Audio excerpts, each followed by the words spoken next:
स्वागत है आपका अपने YouTube चैनल स्टडी विद अमन कुल में। तो अभी आपका रिज़ल्ट आने वाला है। एक्सपेक्टेड डेट भी आपको पता है कि सेकेंड वीक ऑफ मई है। तो ये ऐसा थंबनेल में ऐसा क्यों लिखा है कि रिज़ल्ट देखने से पहले इसे देख लो। तो यस, कुछ ऐसी बातें जो आपको रिज़ल्ट देखने से पहले ध्यान में रखनी है, क्योंकि रिज़ल्ट का एक जो प्रेशर होता है ना, वो बहुत ज़्यादा होता है स्टूडेंट्स में। उन्हें बहुत ज़्यादा डर लगता है। जिनके अच्छे मार्क्स भी आने वाले होते हैं उनको तो लगता ही है, जिनके बुरे आते हैं उन्हें भी लगता है। एंड किसी को फेल होने का डर रहता है। तो ज़्यादातर मैं आपको यही बताने वाले आई हूँ कि आप फेल तो नहीं होंगे। जो 10th बोर्ड है वो आपका easiest exam of your life है, यानी सबसे ज़्यादा इजी एग्ज़ाम आपका लाइफ का होगा। क्लास 10th का बोर्ड इतना इजी आता है। आपका 9th का आपने एग्ज़ाम दिया होगा, जो आपने स्कूल में 9th में एग्ज़ाम दिया होगा, उससे भी इजी क्लास 10th का एग्ज़ाम होता है। बहुत इजी पेपर होता है। एंड आपने हिंदी का सब्जेक्ट लिया, इंग्लिश सब्जेक्ट लिया, और हर सब्जेक्ट में आप पास हो जाते हैं। इवन 100 में से आपके 93% जो स्टूडेंट होते हैं वो सीबीएसई उन्हें पास कर देता है हर साल। तो ऐसी कोई टेंशन नहीं है कि आप फेल हो जाएंगे।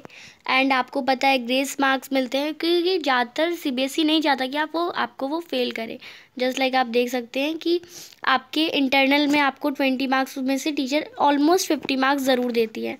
वो 50 से अबव ही देती है, 50 से कम किसी को नहीं देती। एंड आपका 80 का पेपर था, उसमें से आप ऑलमोस्ट 50 भी स्कोर करेंगे या 18 भी स्कोर करेंगे तो आप पासिंग मार्क्स आ जाएंगे आपके। किसी को कोई डाउट हो रहा है कि मैं फेल हो जाऊंगा, तो ऐसा नहीं है। अब आपका इजीली आपके स्कोर आ जाएंगे। और अगर भी 18 नहीं भी आ पाए, 18 नंबर नहीं आए, तो 15 मार्क की ग्रेस मार्क्स मिलती है, जो आपको सीबीएसई देता है, जिससे आप पास हो सकते हैं। तो इसलिए डरना नहीं है कि आपका पेपर अच्छा जाएगा या बुरा गया है तो मुझे डर लग रहा है मैं फ़ेल हो जाऊंगा। तो अगर किसी को बहुत ज़्यादा वाला ही डर है कि हाँ मेरी टीचर से नहीं बनती, या फिर मैं पेपर भी अच्छा करके नहीं आया हूँ, क्योंकि पूरे साल आपने पढ़ा, कुछ तो अच्छा करा ही होगा। तो अगर किसी को डर है तो वो अपना पढ़ ले फिर कंपार्टमेंट के लिए, बट ज़्यादातर आप पास हो जाएंगे, आप ये फिक्र रखें। रिज़ल्ट आपके दो टाइप में आएंगे, या तो किसी का बहुत अच्छा रिज़ल्ट आएगा या तो किसी का बहुत बुरा ही रिज़ल्ट आएगा। और ज़्यादातर एवरेज आते हैं, ज़्यादातर लोगों के 80% से अबव आ जाते हैं। और 99% में या 100% में ही 1000-2000 बच्चे ऐसे स्टूडेंट्स होते हैं। तो अगर आपका अच्छा रिज़ल्ट आया, अगर आपके 95% से अबव आ गए, 90% से अबव आ गए, आपका कोई गोल है अपनी लाइफ में जो उसे आपको अचीव करना है, तो आपको ये नहीं देखना कि हाँ अब तो मेरा अच्छा आ गया, अब तो मैंने 95% में आ गया, जो मेरी क्लास में किसी के नहीं आए, मेरे स्कूल में किसी के नहीं आए, इतने अच्छे नंबर आ गए और अब तो मैं हवा में उड़ने लगूँगा। तो यानी ज़्यादा ही अच्छे नंबर आ गए। तो आपको नंबर अच्छे आ गए इसी क्लास तक आए, क्योंकि ये सब मैंने अभी स्टार्टिंग में क्या कहा, ईजीएस्ट एग्ज़ाम है आपकी लाइफ का। तो इतना ईजी एग्ज़ाम है, 95 तो कोई ईजिली स्कोर कर लेगा। और आपके 95% में कितने ज़्यादातर बच्चों की 95 है वो भी आप देखें।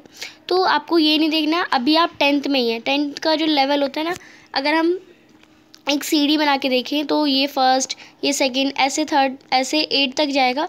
ऐसे आपका बराबर बराबर बराबर सीढ़ी चलते हैं। 9th में थोड़ा सा उठता है, एंड जो 11th होती है ना वो इतना ऊँचा हो जाता है आपका। ये 10th क्लास है तो ये 11th क्लास है, ये इतना ऊंचा आपका हो जाता है, यानी इतना ज़्यादा सिलेबस हो जाता है।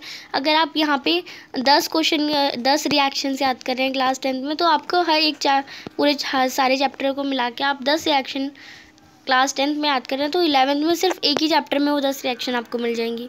इतना ज़्यादा वास्ट फेज। अगर और मुझे पता है आप सब ने स्टार्ट भी कर दिया होगा पढ़ना, को नहीं करा किसी ने तो वो भी देख सकता है कि आगे मुझे रिज़ल्ट के बाद लेना क्या है, और वो अपना सिलेबस देख सकता है, क्योंकि सिलेबस भी सीबीएसई ने रिलीज़ कर दिया और मैंने चैनल पे भी अपने डाल दिया है।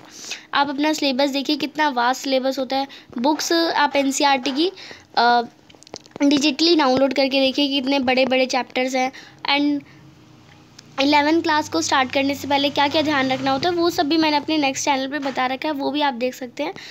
चाहे आप साइंस साइड लें या चाहे आप आर्ट साइड लें या आप कॉमर्स साइड लें, बहुत टफ हो जाता है तीनों ही फील्ड में। ये नहीं कि आर्ट्स इजी है या कॉमर्स इजी है या साइंस हार्ड है, तीनों ही अपने आप में बहुत ज़्यादा लेवल हो जाता है, क्योंकि तीनों ही अपने आप में एक कोर्स है पूरा, और आपको पूरे को पढ़ना पड़ता है। नया चीज़ें आ जाती हैं, और जितना भी आपने फर्स्ट से लेके 10th क्लास तक का पढ़ा है वो आपको पूरा 11th क्लास में एक ही बार में पढ़ना पड़ता है। तो अच्छा रिजल्ट आया तो इसलिए खुश नहीं होना है। नेक्स्ट अगर हम बात करें, ये तो बात होगी हमारी गुड रिजल्ट, जिसका अच्छा रिजल्ट आएगा, 60% से ऊपर आएंगे, वो सारे ही परसेंटेज अच्छी ही होती है। बट जिनके 33% आ रहे हैं, जिनके 32% आ रहे हैं, क्योंकि हर एक बच्चा हर फील्ड में अच्छा नहीं होता। कोई पढ़ाई में अच्छा होता है तो कोई स्पोर्ट्स में बहुत अच्छा होता है। आप 10th के रिजल्ट पे बेसिस पे नहीं बता सकते कि आप लाइफ में कितने अच्छे हो या बुरे हो, क्योंकि सब कहते हैं single sheet of paper can not decide my future.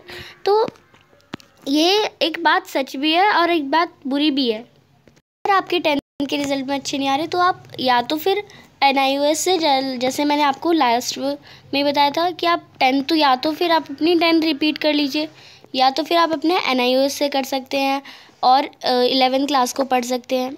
यानी आप ओपन स्कूल ऑफ लर्निंग से अपना 10th 11th स्टार्ट कर सकते हैं, क्योंकि 10th रिपीट करने का कोई फ़ायदा नहीं है आपका। आप ओपन स्कूल ऑफ लर्निंग से अपनी 11th की और आगे की जर्नी को कंप्लीट कर सकते हैं। तो ख़राब रिज़ल्ट में ये नहीं कि ज़्यादातर जो है हर बार रिज़ल्ट के बाद सुसाइड के केस बहुत दिखते हैं। तो ये एंड लाइफ का नहीं है, आपको बहुत कुछ आगे अचीव करना है। तो ये आपको ये ध्यान नहीं देना कि मेरा इस बार ख़राब रिज़ल्ट आ गया, ये इस चीज़ में आप ख़राब है तो आप किसी और चीज़ में बहुत ज़्यादा बेहतरीन हो सकते हैं। बहुत सारे एग्जाम्पल है, आपने देखे भी होंगे, जो अपनी लाइफ में पेपर के थ्रू नहीं कर पाते, वो अपनी लाइफ में बहुत कुछ अचीव कर लेते हैं। तो इस पर आपको रिज़ल्ट पे ध्यान नहीं देना अगर आपके बुरा रिज़ल्ट आया तो। नेक्स्ट, अगर आपके पेरेंट्स ने आपसे उम्मीद कर रखी है कि मेरा बेटा तो 95% ही लाएगा या बेटी 96% ही लाएगी, तो उन्हें अगर आपके नहीं भी आए ना तो आप उन्हें समझा सकते हैं, बिकॉज वो आपके ही पेरेंट्स हैं, वो आपकी बात समझेंगे। और अगर आपके आ गए तो वो बहुत खुशी रहेंगे। अगर आपके नहीं आए तो आप उन्हें समझाइए कि मैं इस फील्ड में नहीं, मैं आर्ट में बहुत अच्छा हूँ, मेरी ड्राइंग बहुत अच्छी है, मैं इस फील्ड में नंबर 1 हो सकता हूँ। तो वो जिस फील्ड में आप बेहतरीन हैं, अगर आपके परसेंटेज नहीं भी आते हैं तो आपको दुखी नहीं रहना, क्योंकि वो आपके पेरेंट्स हैं, आपको समझेंगे। अगर आपको लगता है कि मैं अपने पेरेंट्स को फेस नहीं कर पाऊँगा, मुझे मारेंगे, तो नहीं, ऐसा आप ये वीडियो दिखा सकते हैं, आप उन्हें और बता सकते हैं कि मैं हर फील्ड, किसी और फील्ड में बहुत अच्छा हूँ, अगर इस फील्ड में कम हूँ। अगर कोई बहुत ज़्यादा अमीर होता है तो ज़रूरी नहीं है कि उसकी लाइफ सबसे ज़्यादा सक्सेसफुल ही हो। यही मैं आपको स्टार्टिंग में कहूँगी, दिस इज़ नॉट एंड आपका। आपकी लाइफ में बहुत कुछ है। 11th 12th में JEE जो नीट करते हैं वो इतने ज़्यादा टफ पेपर होते हैं, जिसके आगे 10th का जो आपका बोर्ड है वो तो कुछ भी नहीं है। अगर ये 1% में, तो ये 100% में 99% तक JEE नीट के एग्ज़ाम होते हैं, या फिर IAS का एग्ज़ाम होता है, या फिर UPSC के एग्ज़ाम होते हैं, CA, जितने भी आगे के कोर्स हैं, कॉमर्स साइड में, आर्ट साइड में, इससे भी ज़्यादा टफ होने वाले हैं। और अगर आपके अच्छे नंबर भी आ रहे हैं तो ये नहीं है कि आप अभी तक अच्छे हैं तो आगे भी आप अच्छे रहेंगे। आप आगे भी आपके 95 आते रहेंगे। अच्छे टॉपर्स भी फेल हो जाते हैं 11th क्लास में, और अच्छे एवरेज स्टूडेंट भी पूरा टॉप कर सकते हैं 11th 12th आगे की क्लासेस में। तो ये नहीं देखना कि 10th में बुरे आए तो आगे भी बुरे आएंगे, और 11th में 10th में अच्छे आए तो आगे भी अच्छे आएंगे। ये आपको ध्यान में रखना है मेरी बात। आई होप आपको समझ आ गया हो अच्छे से। वीडियो अच्छी लगी तो इसे लाइक करिए, और कोई भी डाउट हो कमेंट सेक्शन में बताइए। Thanks for watching, bye bye guys.